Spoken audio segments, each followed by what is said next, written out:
Students, मैं doctor Gita भैजी महाविद्यालय भैजी से इकोनॉमिक्स की क्लास में बीए सेकेंड ईयर के स्टूडेंट्स को मैं लेकर आई हूँ मुद्रा परिमाण सिद्धांत की आलोचना। मुद्रा परिमाण सिद्धांत की आलोचनाएं। मुद्रा परिमाण सिद्धांत की आलोचना। ओके स्टूडेंट्स, हमने पिछली वीडियो में डॉक्टर इरविंग फिशर का मुद्रा का परिमाण सिद्धांत, उसका दृष्टिकोण जाना कि उन्होंने क्या दृष्टिकोण था, क्या अप्रोच थी इरविंग फिशर की। प्रोफेसर इरविंग फिशर जिन्होंने बताया मुद्रा की मात्रा में और कीमत स्तर में कैसा संबंध होता है, आनुपातिक संबंध होता है ना। संबंध कैसा होता है मुद्रा में, क्या था, हम फिर से एक बार रिवाइज कर लेते हैं स्टूडेंट्स। मुद्रा की मात्रा में, है ना, तथा कीमत स्तर में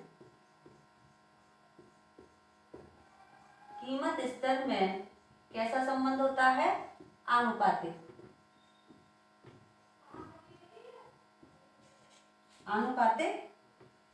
संबंध होता है ना, जिसको हमने एक डायग्राम के माध्यम से भी इससे पहले वाली क्लास में समझा था।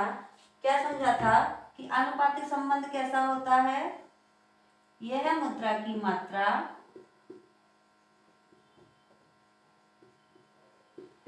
ओ एक्स अक्ष पर है मुद्रा की मात्रा और ओ वाई अक्ष पर है कीमत स्तर।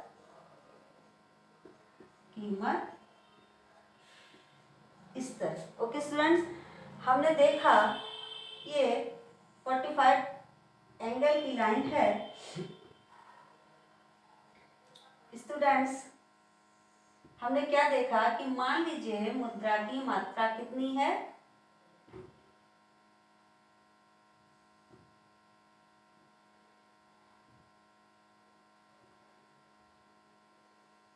मुद्रा की मात्रा OM है। ओके स्टूडेंट्स, तो कीमत स्तर क्या है, OP, है ना। तो मुद्रा की मात्रा क्या हो जाए, मुद्रा की मात्रा में वृद्धि हो जाए, OM से OM बन हो जाए। ओके स्टूडेंट्स, तो क्या होगा, कीमत स्तर भी क्या हो जाएगा, OP से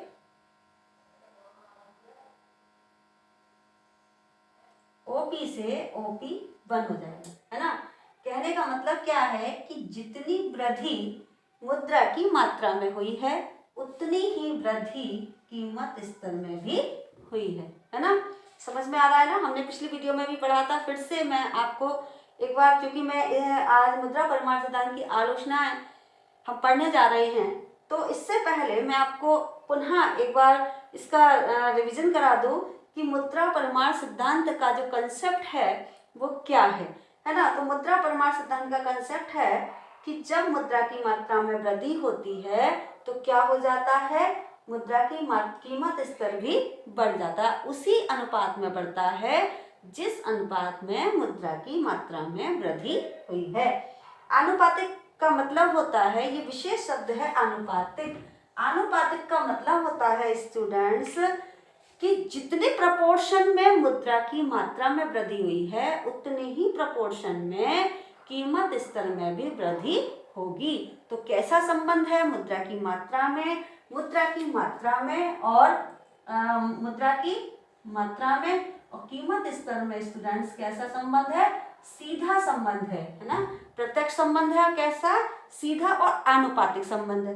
ओके स्टूडेंट्स, इसी को उन्होंने बताया था कि जस्ट मुद्रा की वैल्यू क्या हो जाती है, आधी हो जाती है ना। लेकिन एक चीज और है, हम जब आगे पढ़ेंगे तो इन्होंने बताया कि जो प्रोफेसर इरविंग फिशर है, उन्होंने बताया कि अगर मुद्रा की मात्रा लोगों के पास ज्यादा हो जाती है तो लोग बिना किसी सेविंग किए हुए, बिना कोई बचत किए हुए उस मुद्रा को खर्च कर देंगे। इसीलिए मुद्रा की मात्रा में वृद्धि होने पर कीमत स्तर भी बढ़ जाएगा, लेकिन जो मुद्रा की वैल्यू है, मैंने आपको दो चित्रों के माध्यम से बताया था, लेकिन जो मुद्रा की वैल्यू है वो क्या रह जाएगी, आधी रह जाएगी। ओके स्टूडेंट्स, जैसे मैंने आपको दो डायग्राम के माध्यम से समझाया था।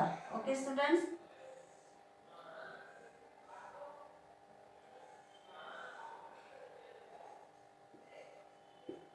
ये है मुद्रा की मात्रा OM1 है, O एक्स अक्ष पर और O वाई अक्ष है, तो इस पे क्या है, ये मुद्रा की मात्रा और ये है कीमत स्तर P। ठीक है, तो जब मुद्रा की मात्रा OM है तो कीमत स्तर क्या है, OP है। मुद्रा की मात्रा OM1 हो जाने पर कीमत स्तर भी क्या हो जाता है, OM1 हो जाता है। कहने का मतलब है जितना वृद्धि इधर हुई है उतनी ही वृद्धि, उसी प्रोपोर्शन में उतनी ही वृद्धि इधर भी हुई है।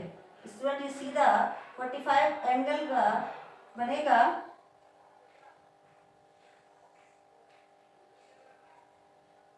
ठीक है, ओके स्टूडेंट्स, अब मुद्रा की वैल्यू क्या रह जाती है, आधी। ये तो कीमत स्तर है, यानी वस्तु की कीमत। कीमत स्तर का मतलब वस्तु की एक इकाई क्या हो जाती है, उसकी कीमत बढ़ जाती है ना, कीमत स्तर बढ़ जाता है। और मुद्रा की वैल्यू क्या रह जाती है, मुद्रा की एक इकाई की वैल्यू क्या हो जाती है, कम हो जाती है ना। हमने बताया क्या है, मुद्रा की मात्रा, O एक्स अक्ष पर मुद्रा की मात्रा, और ये क्या है, मुद्रा की वैल्यू यानी मुद्रा का मूल्य, मुद्रा का मूल्य। ओके स्टूडेंट्स, तो देखिए जब मुद्रा की मात्रा कितनी है, OM1 है। ओके स्टूडेंट्स,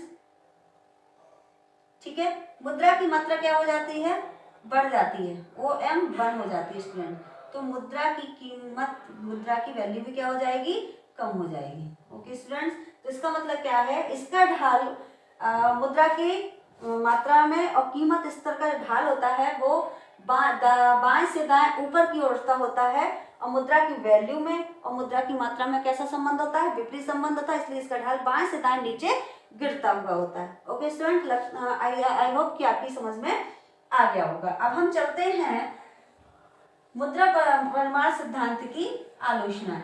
ओके स्टूडेंट्स,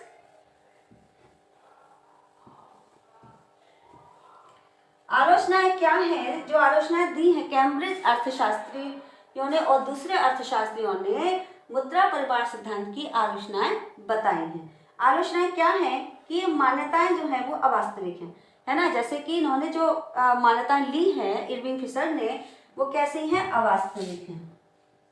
मान्यताएं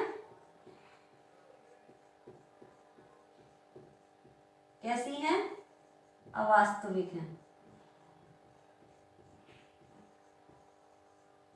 ओके स्टूडेंट्स, अवास्तविक क्यों है, क्योंकि मान्यता अवास्तविक क्यों है, क्योंकि प्रचलित मुद्रा तथा उसका चलन वेग, उन्होंने देखिए जो इरविंग फिशर है उन्होंने मुद्रा और मुद्रा का चलन वेग, ठीक है, MB, यही तो था इनका समीकरण। क्या था, M बराबर मुद्रा की मात्रा में क्या था, यानी M और B। M क्या है, मुद्रा की मात्रा, और B क्या है, उसका चलन वेग। M का मतलब क्या है, यहाँ पर मुद्रा की मात्रा।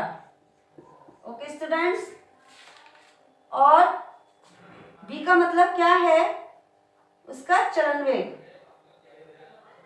M बराबर B का मतलब मुद्रा का चलन वेग।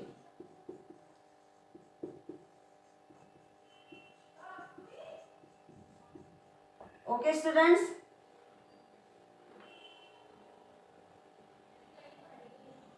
MB बराबर क्या है, समीकरण MB बराबर PT, है ना। तो अगर हमें P की वैल्यू निकालनी है, P बराबर, तो क्या हो जाएगा, M/T।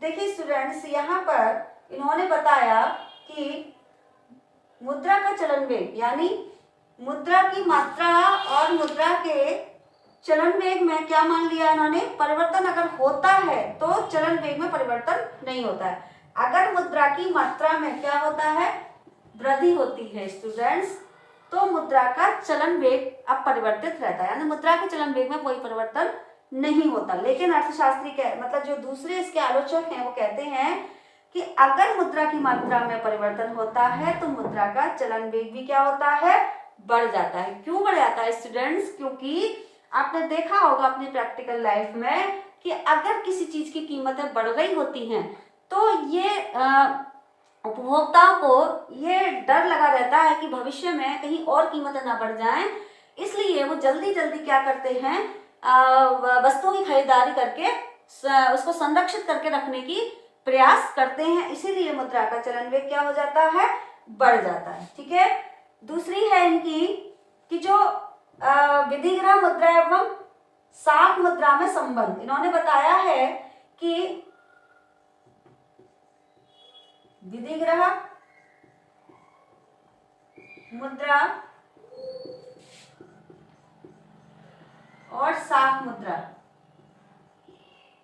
ठीक है स्टूडेंट, विधिग्रह मुद्रा एवं साख मुद्रा एक आनुपातिक संबंध होता है, लेकिन ऐसा नहीं है ना। मतलब अगर विधिग्रह मुद्रा में यदि एम में परिवर्तन हो रहा है तो जरूरी नहीं है कि साख मुद्रा में भी परिवर्तन हो। ये मान्यता भी इनकी अवास्तविक है, जो कि आलोचकों द्वारा इसको अवास्तविक ठहरा दिया गया है। दूसरा है सामान्य रूप मूल्य स्तर पर मतलब जो सामान्य मूल्य स्तर होता है, सामान्य मूल्य स्तर पर मुद्रा के अलावा मुद्रा की मात्रा के अतिरिक्त, मुद्रा की मात्रा के अतिरिक्त अन्य कारणों का भी प्रभाव पड़ता है, अन्य कारणों का भी प्रभाव पड़ता है।